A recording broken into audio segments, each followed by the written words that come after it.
Okay, then on page 93, at the bottom, he has a section, Liberation from God Forsakenness. So much to be said here. I just can't probably say it in this video. But I will say that this is one point at which I have one of my greatest reservations with Moltmann's theology. Now, he says some things in this section that kind of help massage a little of his more radical statements. But he does put an awful lot of weight on what's called, you should know this term now, or from now on, the cry of dereliction. Whenever you see the phrase the cry of dereliction, it inevitably and unavoidably refers to Jesus crying out from the cross, my God, why have you forsaken me? Moltmann takes that question to some great extremes, some deep extremes, the depths of God forsakenness. In other words, he takes it quite literally as an expression of Jesus being forsaken by God. And I know that some of us have heard preaching and perhaps been shaped by preaching that said something similar, that Jesus actually experienced abandonment because of the sin of the world upon his shoulders, we might say. Sometimes I know people have said things like God cannot look upon sin, and therefore the Father turns his face away and abandons the Son to sort of suffer and die in this absolute God-forsakenness. I think that's a horrible, destructive, and misleading theology. I'm not the only one who thinks so, just in case you're wondering. There's so much to be said about this. Now, Jesus definitely felt that way to some extent. I mean, but we should remember, of course, he's quoting a psalm. I don't want to, by the way, I don't want to diminish Jesus' sense of, abandonment and despair at all. I don't want to diminish that. I do want to question the notion that God actually did abandon Jesus. It really makes no sense in our doctrine of the Trinity.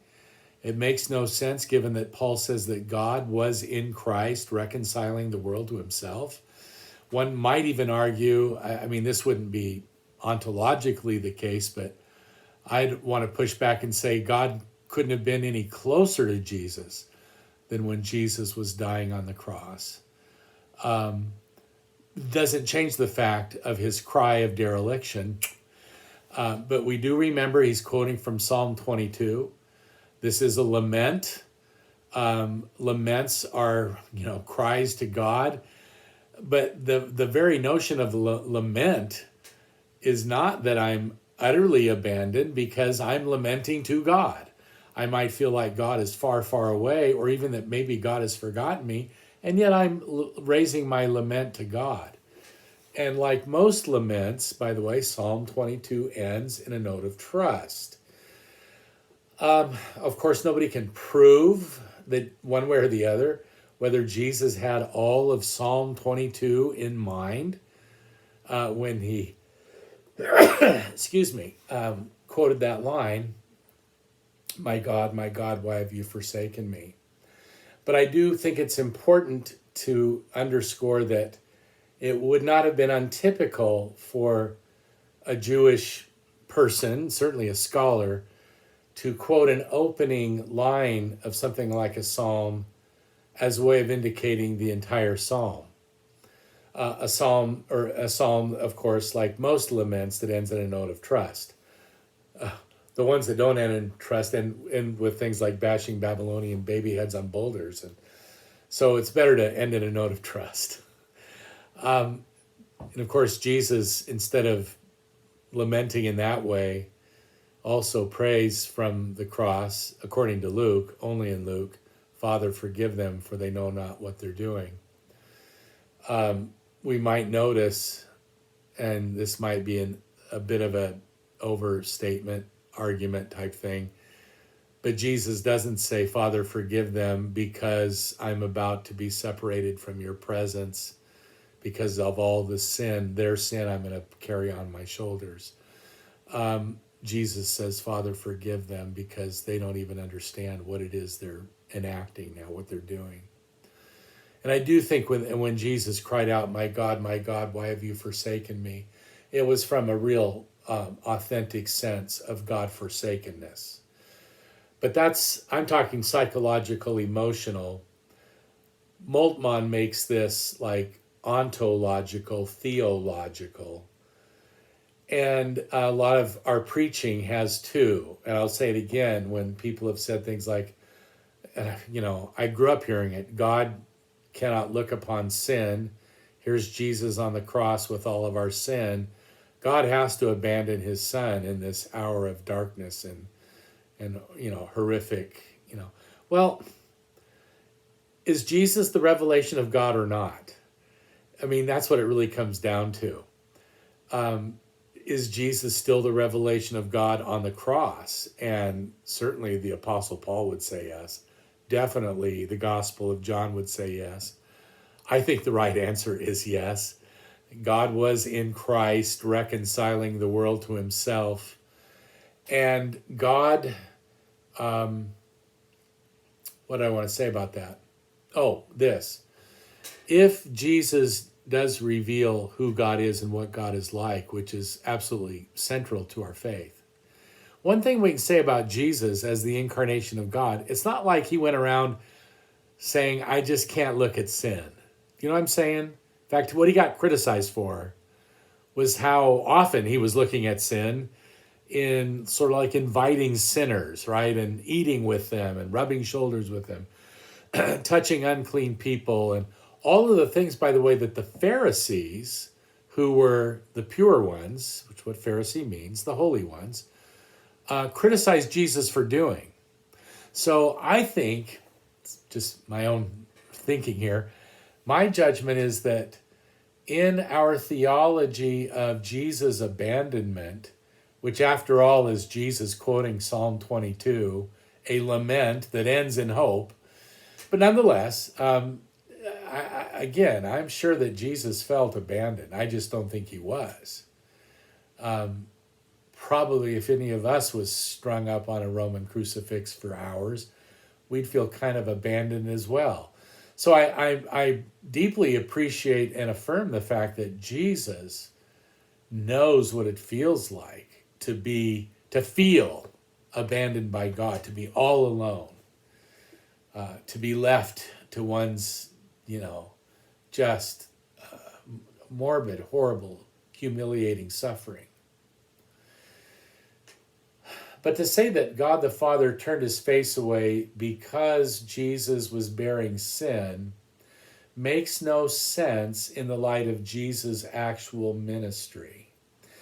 I will say it again, it does make sense from the perspective of the Pharisees' understanding of God.